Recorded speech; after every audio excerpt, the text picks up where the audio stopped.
Emamo akwa baby and family bedroom Jumedi so live on Adom TV. DSTV channel 280, Go TV channel 119.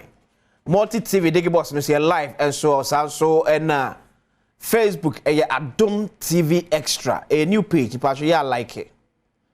Now like now who streaming in so now yeah share MOB NTMB and share. Yeah live also on YouTube. Search it for Adom TV. Adom TV on YouTube as we here live and so medende akwasi in Sierra so ajebre anopai na obeka me betwe enkomo na komo bebre na wonum e be komo from the court to edada sitrem sene ene mabuo esimi etie ewo dwaso enhye ya ban di gu akwan mu sene be obetimi abo ama ne mabuo no so e be etimi aba from. But on the brighter side of life, happy birthday enko enfama Ora Isaac Abedu Ayen, retired custom officer, and Bishop Kwanzaa, retired bishop of the Methodist Church of Ghana, together with their brothers and sisters, grandchildren, great-grandchildren, elders, in-laws. No be bia. Say yaweshe, ya mame oba penny, Beatrice Abena Fosua Hammond, a blessed 100 years today. Happy birthday. And come from our grandma. Yankopon won shroud. Na ontonkoso en shroud. Emwasifo nyina enyen shroud. So happy 100th birthday to Oba Penny Beatrice Abena Fosua Hammond. You are 100 years today. We every woman onananom onsew nkuma eno bibia onimni bia o se you will show all the best. George Krobia, a Deputy Director of Communications, Edema NPP Amunyukono, Watana Session, Secretary Ganswabe Cancer, or a member of the NDC National Communications Team. So, Yano Archie, Ekobai, Chebeko Masuni, Emnani Misua Kwachi, Equanamutini, see Ewo and Cran Court. Say, nipa bako jinema yebo no kwadu ewo onwanyamfo atofo in ambulance case no no o se attorney general efrefre no pressure ne se omwa na ase omutimi mumfa ngu atofo so na intimi sene man ko general attorney general so the response by o chim say sasem no enye no kre baako say ebeko no yakope legal education kakra ewo ho se embrem sa asem sei no ye be ne say no cresse nie japa eka na asem na se nemra no eka ewo ho se enye no krenso a se nemra no enso eka ontimaka twese beko na yakotwe ho enso enkomo mamenko ahomaso na mene lawyer Kwame Adofo enkodi enkomo oye private legal practitioner lawyer atieka mo achana pai eba bedwam dwumadi so lawyer Kwame Adofo. Hello, lawyer. Me ati bekaza. Beto ka boko de. Wote bekaza. Beto ka pa, wote benka. Ah boko. Okay. Boko. Lawyer, enu an ye see court me say what monitor be as a private legal practitioner. O summarize here we ne say. Interesting. The course. And matters the Attorney General so be respond. We release the statements and our letters are free lawyers for the accused person. Omo ya bom ko eduno. Omo lawyer for her to counter that. And it's interesting. You heard the judge no Rebecca because when the matter is before the court, any offense to subdue the say no. Okay. You can only say interesting. But as to concluding what will happen, no, for the court today, we are not allowed to do that because the matter is still pending before the court. But interesting. But buena yenti adiwe se kakra. Yenka se nokre ene yenka se nokre nso. Se ekoba se nokre se ne third accused no ade to attorney general so a ye mra ne ka se ene wo ho. Okay, so more generally, yeah. So you are not allowed to interfere with the witness. Okay. And if you are seen or you are found to have interfered with the witness, you are perverting the course of justice. Just a as a attention and you will see justice from being done. And the about is a different ball game altogether. You bet my charge with perverting the course of justice. It's a different matter. Just that you yourself will have to be you have to face trial. That is what I can say on that. Especially, I don't want to zoom in this matter, particularly because they were opportunity. But there's an offense of perverting the course of justice by interfering with the witness. It's an offense. Witness is with me as suffer consequence. We say yes. At same monobana say ekoba say enya no krese no kan na. Yes. The judge no make specific findings of facts according to trial. If it's my charge with perjury. Okay. You can get into trouble. You can go to prison. And the judge will make his own or her own mind from the evidence whether the all can no crime and trouble. The boss intro there, you better charge you with an offense. Just say one lie, you can be charged with perjury, and that is a serious offense. I'll be to Marco prison because only Oko also a Bible say, "Make no kwe, no kwe no kwa, unyakupo umrami." Okay. And if you turns out that evidence now their manner is false, you can go to prison for that. Oh, okay. Okay. Now, Attorney General abo ade ba ko bi so se okaso oka asem pa se desimi etia jakpa ekra na aba ne nchen bepe plea of bargaining ye mrem no bibi esa ekutia na ye will be a friend plea bargaining any say ye mfa ne say me anasa wo hoyi me a charge o say wakum nipa and the friend murder. Okay. Murder is intentional killing of another person. Murder. Now, so Usha Asamna, what me akwa ko hu Attorney General for say. No question nipa na wu. But a accident. Na mabo na me kun no. Man said that e bi kra near the car nam. Yeah, dangerous driving. Na me twa bi. Enti and the foul more we. It's in any da home of the corner. It's no sano. But my plea bargain says somebody charge me with murder. Won't charge me with manslaughter. Okay. Manslaughter just say unintentional killing. You know would ye. But one said that's a kukuno. Accidental killing. Manslaughter. It's no sano. You ever charge you with a lesser offense. It is a murder a life in prisoner. We always when you're less. Maybe 15 years. But at the end of the day, what committee offense in any event, punishment no, and necessary. If you had the Attorney General, Omo Edi Kwediatom so yeah, and I heard documents are releasing. Yeah. It appears to say they wanted the case to be dropped. Okay. In exchange for them to pay the money back. And almost no. You see. In matters like this, especially when you have been charged with a criminal offense, on your corner you are charged with a criminal offense. What the bet me a deal? Or before to me fetch them a deal. Okay. And you ever say many are charged with a criminal? The other person me have them home for because maybe a lawyer they are no decisions as well. Many are charged with a criminal offense.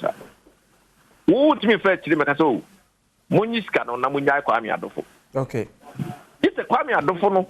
I did too. In fact, when am I born? So that's it. They will not chase can back. Okay. And on that, you bet me, okay. What you to me, you convict you. Then we am prison because what you to no am ya mokaninti. You convict you. Then no, you am prison. Then chase can back. I don't see you at 2 Asian. So okay, at 2 Asian. Yeah. At 2 Asian, they know what you plea bargaining. I don't know. Or no, I did to Musa or committee offense. I'm a convicted on his own plea. In return, say Uncle Prison, Or no more agreement said over to scan back. Because I'm discount on man. So instead of 100%, maybe at 40%. Okay. Near my uncle prison because we are pleading and terminating a year agreement. But on the problem, they say agreement no year, so once I so and until the man ever seen prison. Aha, and you went with ye. A year and I took ACM, I took force in Nakasa, Gitu Muse. Were guilty, they are. Nobody can back up. And Catoni General by asset. Work as okay, what you have to Mudia? One ya charge was on what you have to. Okay. It's a convict prison in the own court. Name no, over just can back and ask everyone discount. Yeah. So what is it? Sure. But the other one, the other addressing a true force Mudiano. Somebody else and the battle with a matrix canoe, Namon drop case, you know. And the law doesn't allow that. And why I charge you no? Now let me enter into that deal. I don't need this air possible. Okay. It's Yahoo Bia, Ebeko, Aquacus lawyer, better to be a person. Asem na no aka. What's me? Okay, lawyer Kwame Adolfo, a private legal practitioner. And I want to say no airtrain and come on how Asem no. Esimi eti for now no. You say omumi na bet me e dey dance dey pie wom. We show video. Be show be a video ni ehunu nipa o kan kwene o hwa entro. George Boko there. Yeah, they are me as a party what to say. Be a way, you should have said. Totally effort. Because we have plans here. George. Baby, I walk on. Now, in Rane, Apple baby. Yeah. In Rane, Apple baby. Yeah, we see no platforms. In Rane, me need any TV program. Yeah. To mama break a Caribbean man, so my pension has some Caribbean. If you ever say Dr. Matthew Poku Prempe, a belated happy birthday. Nyamishan, on the MPP, we have the men, and he happens to be one of the men we have. Yes, MPP, we have the men, and or one of the strongest men we have in the party. Okay. He's not just part of the men. He's the one strongest. Of the, one of the strongest. Okay. That means that we have a multitude of them, and one of them. In fact, he has paid his dues, like a party for in Penasem. And in the Yabemana, I would appa Honorable Dr. Matthew Poku Prempe, aka Napo.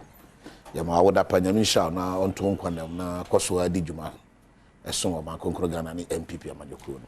Chris Bokode. Welcome, Minia. It is that night to say. I heard the government in waiting there. Okay. We have to always be resolute and putting things together to so rescue. You are preparing. Yeah, to rescue this country from the men of straw that he's talking of. Also, they have the men. Once, well, Omuya nipa desenia over 319. It was some in the there were nipa into where Bema, but we have men and we have men. We are talking of men of timber, not men of straw. The men are men of straw. You have the men 18 in maybe 18. You still talk of men of, you have the men. Okay, these are men of straw, not men of timber. Okay, George. Enra, Attorney General, where says Dr. Case Atoforsen and Jakpa on ambulance cars near Kradiaba or my aim. Lawyer, do I mean at say, Asam no court. Asam no court to Nintino. Ama going to details in the bed. See a case so. Or more mobile quadro. Obiaso on a dance, Obiaso on the video. Minim so on video ni bedia. If it me do. Yo, Osime da sepa, my main chair Ghana. As I made an opportunity to be a microom de mebonidi, because one of free. Cancer for any briming of for Shaming and no pay. We will be acting a cancer development association. Chairman James Parking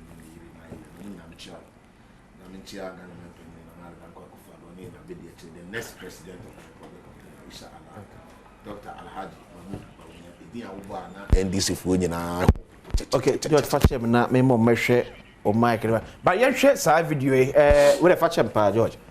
After court proceedings, some major feelings and for Ekasaye about the next step of NDC on this doctor case out of forcing versus the Republic. Yes, we and so APMT just gone by as some major director of communication, Dema NDC Amanyukuna, also National Communications Officer. Edma NDC Namso also HHM just after court, you know. What NDC also be doing court enemy. Lady George, very sorry. Yo, because me share me some asen. Yeah. Me say my men chia Ghana for hwe. On say omutini wa. Yeah. Na Adom so ye platform eso. Men chia me kromufo a hwe kansefo ni Abrim constituency fo nyina. The titulu ni Cancer Development Association penny for Chama Jemfi me papa kin ne Yerema Island. Ene mo mu nyina adwumai for Adom. Yes. Ghana na na danko akufo Adom panyina wabɔ ne homodin. Me chia no. Now the next president of the Republic of Ghana, Brasini, Dr. Alhaji Mahmoud Bawumia. And the baby abe Fabia Bawumia and the Yebo. And the Bawumia Daroma, the Kaya University, Ghana. Kaya University. Because it's one hostess, Nibi. Yeah. Back to the substantive matter. Inina yenim, ya okruma kwasi. And Ebra, Yura, honorable case at forcing. Some Ghana as deputy finance minister. Okojina Ghana dimu eko ye negotiation ma ye ambulance bi na ye se Embra Kruma. Eko wi ase no ba ye na ye pick up bi abaket sisi akire mu nsam de Ghana fo nyina anim. Sa advance na nkasa kra yogurt for ebinum de bi ton yogurt. That van na ko fa ba Kruma no as ambulance no. Nkrofo de bi ton yogurt to Kruma kwase hu bi osu na mosu a yogurt for farm milk yogurt. Sa bucket no watch it eno ko danchen ye ba ban mu panifo ye nhwehwemu ye Attorney General ye nhwehwemu no hu se transaction na course no opanya wodi animu eko to sa ahyen ne de ba kromu ha wodi Ghana dwurim okay wa short change Ghana now of course what protocol some friend financial loss to the state. Okay. Na emremu no kwasi o de kon dubo obi a ye wo threshold bi wo a e wo se adansedi e wo ho no etimi duru ansa na putoka sama na emremu no de ye friend prima facie case is established it is a meka se kwasi o kan se ubi pra obi na makan na ye do court ni e bo kon adu a ansana court kura betimi agina mu sa asem no yetena so ye yi na yenye yi no it was said there must be substantial amount of evidence putoka sem no ana a lawyer for be ka kire say it was say etimi qualified to establish or a meet threshold no evidence threshold no na ya ye bibia ye frɛ no prime facie case yes asem no ewu nyina so nti yetena so heden eyi nti na Ghana for hwɛ na bia dodo na om follow is ansem no senke ya asema na yetra yetena so enye yanka court en nie chire mani medrum pempenso from 2020 yeah because what you say sure na esa say court hwehwe mu no Attorney General evidence eni nsama o kunchegu krata aso de PM wo court no emranimfo ehwe mu state attorneys ni ade omu say the Attorney General ade ba ye no ensam ni bebre wo mu a ye no krepa na ehonyina so wo mram na ye bɔ ko adu ana ye tena so na edi nsɛm na ye be yi na ye wura Godfred Odami obi a onim sa papa yi edi na be di akire to aye bo a honorable obi a onim omu bi anim say these are very principled persons and personalities o ma san sua de o ma adwuma bɔ bill e wo emrasem na from 2020 me kura akosi asema wodi akira wa ho odi wonim de wonyansa obi bia ne ya emisa court kura de edapotia atenie no beba no ababontena na meboa I think court de atenie da na ababontene and final day for determination on the matter no. Okay, me cross check it. Okay, fine. Na baby ayaba beduri na no ne akoda sore ya enra 23rd, right? Yeah. Ebra ye kopie mu court. Then the third accused person your friend Owura bi your friend Richard Japa. Enipa miensa ye de kon do abo so omo adi Ghana sika ekwanbone so ana omo kodi Ghana anima ko adwaman so na enhyɛ yom koye ye no omo abo Ghana ka Oma afa kwan bi a obroni friend is a financial loss. What you say? Nti na ama Ghana boka, ya short change Ghana. Na nipa a yebo omkwan do no ba ko bi a friend Richard Japa. E na okopie court no ka say. Yewura Attorney General eye Godfred Odami. Afa phone. Afre no ti o Ghana fo hwe enti. Wa fa phone afre ne say omo ano na yentimi enya nyina so na yentimi emfa Yewura ato forcing enkoto afiase. Na sebi mpreduasa. Ghana fo a ehwe ya chichiri ne benche. Asem wi etaso. Ade. Kwasi etaso. Wone wona ansia o. Attorney General anko fane na anko she hotel bi ana ba bi o. Na say Attorney General ene no ehia at odd hours. Wa friend on phone at odd hours to discuss this issue. But we did say enye possible so betimi this have one phone so. Ensem ne wo court into the betimi aka na entete ho. Don't yeah. Because court no di agro contempt acho. Intimi no I will not go into the substance of the matter. Okay. But me build the rationale. Okay. Sebi because me grab it here. Like simple the mention behind. Yes, because he was obi ka asem a asem no utie asem no na wahwe nipa ne trimu po. Yeah. Na fe kra no wo hwe Attorney General, a person of that caliber. I mean, Godfred Odami is not just an ordinary lawyer. But ultimately, yes, I didn't. No, he will not. But in any case, the rule of the game is evidence. Sure. If some papa so win so. Yeah. This case is still on trial. Yeah. It or when you so a train or Ghana for train.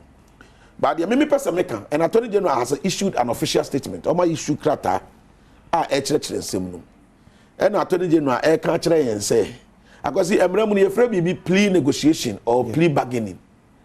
Say udi boni bi na uji tum say boni na wadi no. Yes, uji tum but enye boapaye. One said that a sign and a yen na wudi enyina so ba kire se de e course no enye boapaye wan said that mo utirimu posa we den o ba be ye. Emremu no itimi ema wakonya ema Attorney General e wo tumi what you say etimi no sinkonya ehwe okay say e ka na wabo oman na e ka na wabo ene yesen e bia ensimu say na oman ne de ka ho ama all of this negotiation no ye mra ba time no emma ho kwan ema etimi koso eno na emrem no ye friend say plea negotiation and a plea bargaining no yeah na no na Yewura case la to forcing and the American cause ye krata Yewura ana asoya Attorney General, Office of the Attorney General, Ediaba. Or say, what my date we are? Or say on the 27th of April, 2023, on the 16th of May, 2023, and on the 12th of June, 2023, a year accused person led by Omunina, Omo Mabogana, Omo Dikatas, and Jurimudio, Omo Penny K school and friend school prefect, Katasashe prefect, a year you are at forcing. And omode krata be pie Attorney General so ye se osra omo nka omo ma ho kwan na nka omo enter into that plea negotiation no na sikasem bia wo hu bia no omo hwe no omo nyede omo nka na chese for that matter out of court settlement no yeah because what you say sure but Attorney General Yewura Godfred Odami ehwe boni asam panifo ye dig Ghana according to almost statement no yeah because Osha from day one and here let me reference the official letter. The Office of Attorney General Adeba Yakwesi Tio. Also for the record, the Office of the Attorney General and Ministry of Justice categorically denies the allegations and insinuations of the NDC and responds as follows. 1. Also Attorney General no can asisudia said the NDC at the abegu abontre ye hwe sami jemfisisi a enokura bi anim e yatro ne akohwie e na ye insinuations ade a obosremu ka. Okay. And Attorney General Eka say point 1 or say the Republic has throughout the trial relied solely on the record of the impugned transaction. Okay. That is the purchase of ordinary vans purporting to be ambulances to sustain its case against the accused persons. This record existed before January 2022. So Attorney General has been very consistent. Okay. With Omono, a kind of statement of claim, and I say, Kwadu, Omo Diabo, I to force any the other accused persons. Okay, fetch me. So now the other issue was or say to force in Eba no to seek for plea bargaining. Yeah. I think that would be 0.6 or so. Yeah. So if I'm to... So the Attorney General has video evidence of the first accused person, Keselatu Forsen, coming to meet him and to plead with him to discontinue the prosecution. This the Attorney General has refused to do. So Attorney General also owe video? Yes, also video I think that's the same way Eba somewhere last year in September, October, more baby. Emma on the 5th of October, to forcing a issue statement say, I have not applied for plea bargaining. Ignore false publications. So if no people say Attorney General was a video way or honor more, so now Attorney General was a video way and it's a document or more. Why did he wait till and now you can't answer me? I can say courts. Yeah, in court procedures in the crowd. Or file evidence now. Person the evidence for can yeah, will process how follow. What I say? And Attorney General no. And yet, the third accused person, no. Okay. Eba can say Attorney General has been pressing on him, and Attorney General trial for point be so say uncooperative or more na intimi and for to force and go to a fiasia. And because Attorney General no, why focus the substance of the matter and they say yes, go to ambulance bra. If you are the no, it is not fit to be used as an ambulance. What you say? That amounted to that impugned transaction now, almost stated in the first, item, no, first line item. Now, all of these other issues never in now, and know your peripheral. Okay. And know the substance of the matter. Okay. And until court to say, okay, fine. The way we accuse you, no, what in your swan fabra. Yeah. Because court to any emotions. Because when you say there were 5 rules. There was the rule of ethics, the rule of morality, the rule of convention, the rule of and the rule of law. But the only one enforceable in a competent court of jurisdiction is the rule of law. Yeah. The others no matter. And and in the practice of the rule of law, the rule is evidence. And not just even evidence, verifiable and substantial evidence. Will you be surprised if say Japan to me prove say yes, the Attorney General has been trying to persuade him say Omwana intimi jelly at force? Will be surprised. Nobody is above the law in this country. But will be surprised. Why would I be surprised? With the caliber of person now will say Attorney General Ayen. Say kwasi asem si na woni ho atwa bi ho ne dia adanse. Sure. Betimi akasa me nua kwasi nsia. Me suni ne ban and I've known kwasi for years. Yeah. Ade we ya wo kan dia akwasi ntimi nye. It does not mean say akwasi ntimi nye. Yes. But then because of your record, proven record as a person, it you betimi akasa Godfather damn the way papa we serious with his work. There's no way about that level, no. But we need of course. George Krobia, Deputy Director of Communications, the NPP, you correct Chris Fashima, Minya we may say na Chris Duga, member of the NDC National Communications Team, so and to us. But also some boys, Ebenya Cardio Gombo to Mulabre, Aso, Yaba say.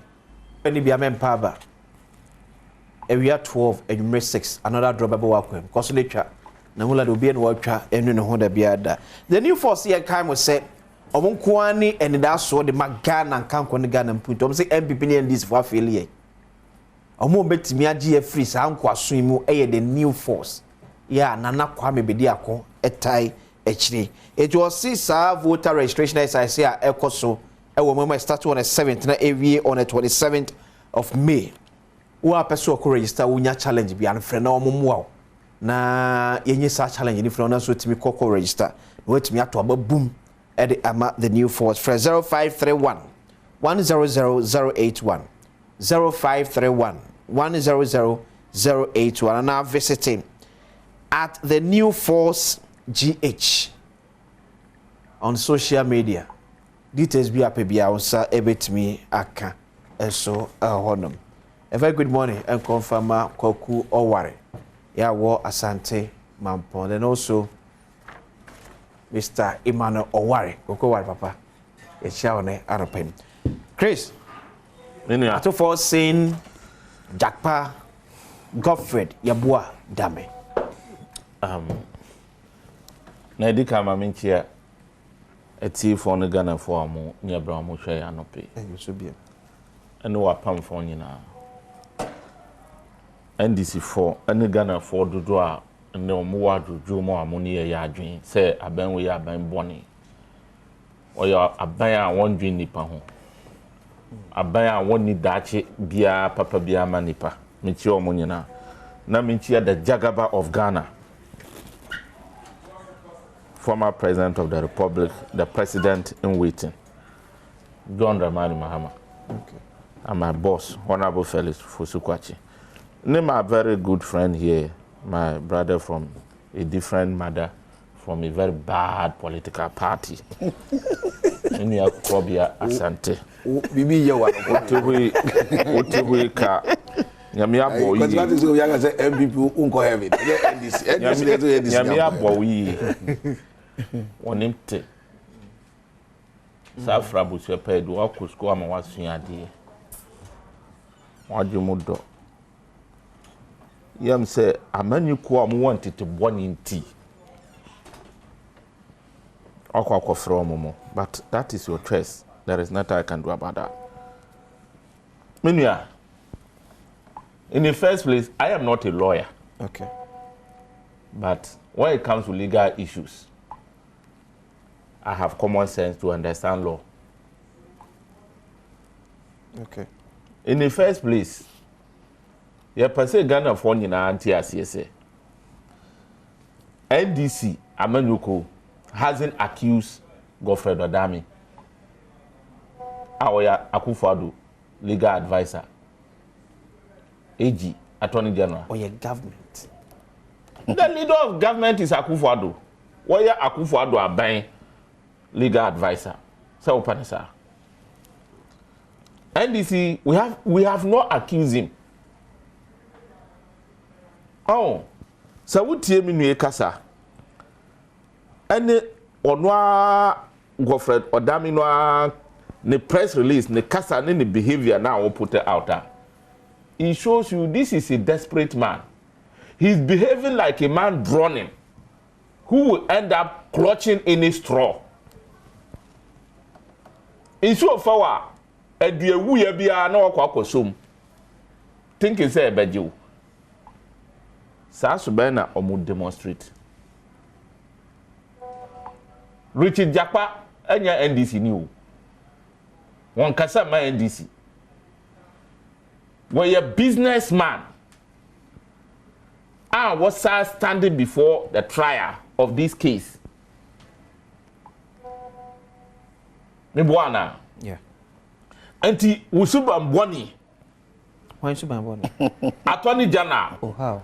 Against Wuyanku. The young Kobe. Nisuba Mbwani a what did he say? Yet testify forcefully against minority leader. One about to force him. And I will conclude this, sir. Why? Me too, me catch say obi be din trouble say for to am nyen paboni. Oh, evidence actually. Me can't want see asam so. Okay. Please. Okay, ka bi wo ha wonya bisa evidence. So mesro anope. En kon boko. Okay. Usu bomboni a wo dedi e kire Japa a where accused person no. And a papa ni dedi.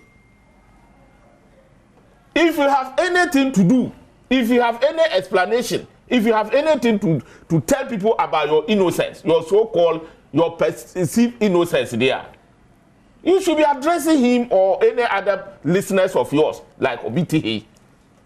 Don't bring it to an NDC. He said that, was it as if NDC is accusing him of engaging the third accused. As if NDC is accusing him. NDC haven't accused him. Wana suba na yinedi. Papa na was say, look, who engage me? You are impressing on me to make a false witness statement against the A1, which I said I won't do. Convince us. Tell the public you are innocent. Who doesn't know that it is true? Yeah, GD said, why? This man said this in an open court, and the oath What accuse AG said, we engage me even in an hour. And I do 12 midnight in our frame. Woman, no shy. Me what who evidence war what AG couldn't open his mouth to deny. These are lawyers MPP have in their world, media lawyers. Because we are men of straw, that shows how straw they are. Media lawyers, what to court to her? Obi cast a bow kwedu. He couldn't deny, he never said anything. Why? Obi say, you are engaging me. Prove your innocence there. But I hope so. No name the exercise. Maybe. A troni Debra Benu Koshia ya Mudigana for Edino. Emramuno ya fa Koshi any Debra Banin tro and Fendi. Christian Mitchell said, Bibi na ne koso. And a man Japa through that on the can answer. Saturday January breast or no subedo so Japa.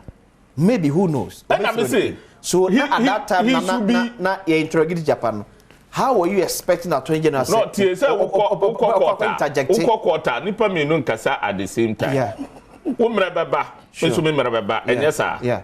All we are saying is, wamre. Even what the one, obet mas remre. Eswa ya no. So one remre and ya no. Why is he addressing NDC? As the NDC na ka say we engage papa in an order wa. Because CSA don't get issue statement. Is he responding to Ase Dunkatu or is he responding to the man who accused him? Sakasa we sama anaduma na samwi. Okay. I mean, my brother, one kasa someone will be some as you say. Me na me do quite the ball. And na pape abajina ne me can so say ne me can de sa na wo wote. Okay. Whom are you responding to? If you are a truthful person, if you are a very clean person, if you are somebody with a very clean and focused direction, you should be responding to the person who accused you. Me to be never catch them and say we are say. You think I don't have right to comment on what people say about you? Or what somebody has said? You should be responding to the person who accused you. That alone shows that he's acting, on bad faith. Attorney General is acting on bad faith. Meanwhile, can say a prima facie a case be who person established. Let me tell you, we are not all lawyers. Okay. Even prosecution code against that, you cannot engage a vulnerable accused person who fears the threat of jail or fine from a court without his lawyer. Is that how the law is? Attorney General saying no correct. Me say woboa. Dey na chese woboa. What's our videos? You see, me ba the people talk about and me what evidence. First time Anjapa accusing so what evidence in here. We have every right to give Japa benefit of the doubt, say and part our evidence. But this Attorney General who has nothing to prove cannot be given that benefit of the doubt. Are you not being biased? What biased in which way? Or be one case will be a senior prophet. What evidence does he have? You didn't see that to be biased? Look, since last year October based how many months? This non-evidence AG who is interested in regime prosecution make a false accusation, lies. Troka terma Adom wanum MP for tro na wanya MPP ni wo yare na yesi pe kotopuni ana otrofo atade na wo san MPP ni ho a wo banya yare sa. And you think the same person being Attorney General will change? You don't know a decorated donkey is still a donkey? Ponko we see senti said they were ponko atro na editete no free na manuko mu and that waka mu na that Ghana for na Akufo-Addo ye president. And then what the court now, Attorney General, but he has failed to realize that Ahano is about law. We see Obiba unche, who want evidence. Musu mi send ye ekwa fi, you couldn't produce that evidence. And bro, your boy quite you say, sa na duma na some darkness, esumwa se nema wuye, otainti. Yemfa etro entu bi so na jele no. And why the boy was so I kwetire say or no crap ba me chese me twa case ne so me wo evidence. First who can evidence no way. Where is the evidence? Well, now can say law is about evidence. What we say who court is about evidence. Mudin trust or be bam no. How many months now? I am daring you say omufa evidence embra. That I can tell you evidence of auto force in war office. Echo seeking for plea bargaining. Yes. Okay. What video nebra? Where is the evidence? Okay. It is lies. It's a concocted story. And we are not ready to look, we are not ready to listen to them. Everybody knows. Obiano say prosecution, we know, a regime prosecution. But you see, because there is no any evidence. No evidence. A quantum prune Debra Bassam. As sama musu mudin court, the saying I will have a court, mean person might go into conclusion. Okay. But I'm saying, say, Nyaminti and Kwasiaga. Me say Nyaminti and Kwasiaga. But you see, not a dancing. Me say Nyaminti and Kwasiaga. Me can say Kwasiaga straight out. Okay. That is what we are saying. My words are no more. Okay. But what you mean? Yeah, who are dancing in Nyaminti? Spiritual back in you believe Okay. I don't know. I'm not Baumia, who is not a believer and will tell people fellow believers. I'm not like that. I'm a believer. Chris Dugan. Yeah. Who are evidence? He said then. Who evidence is strong? He said then. God first. Sure. I don't know whether I'm a believer. Yeah. If I'm a believer, I don't expect you to ask me, say, and your evidence in Nyaminti. What is evidence? What's now? No, me say Nyaminti. Why? Do him right, Nyamini. Or I mean cancer. So why that question? Don't fight him. Don't fight I am saying that Nyaminti and Kwasiaga, a regime prosecution, they have no any single evidence. There is no shred of evidence against one about to force it. Okay. But you see, if you told me that person be the more. Okay. Nya omunyina, especially we prepare what he. So we offense. Okay. Now what he would here. Okay. Ese. Sa regime prosecutions are mu ye. Yan din tro to ni paso, yan sign the din, yan pia ni nkotom no. My brother, let me tell you, 6 months. 6 months, you with 6 months. This regime will be changed. Okay. But what? Me pese da ku ba fa phone afem se minua asan we aye kan me nimu ka bi ma me. I don't use onya ye be chen. Say you destroy the tinipa. Me position me correct. You destroy good nipa so the chino. You think say nobody can lie on him for him to be arrested and prosecuted? Say Chris, you can member of the NDC National. So if it is regime prosecution, say a regime prosecution, most of you, oh please, say MPP are buying. And you are more say regime prosecution and the deba prosecuting for Ajelu Moduma Consawama. Look, most starting total air conditions and Fakwa Bonsawam. Okay. Because most of you will end. Let us say Chris Dugan, a member of the NDC National Communications team. George, maybe 30 seconds. Yeah, just 30 seconds. Mr. No, Mr. No second round. Mini Papa or Yamuni in Santroni, because you're free. Oh, okay. Metro, yeah. Now, I'll say a law lecturer or a law professor, your friend, Dr. Prince Obrikran, okay, or your course coordinator, Law and Development, University of Ghana Law School.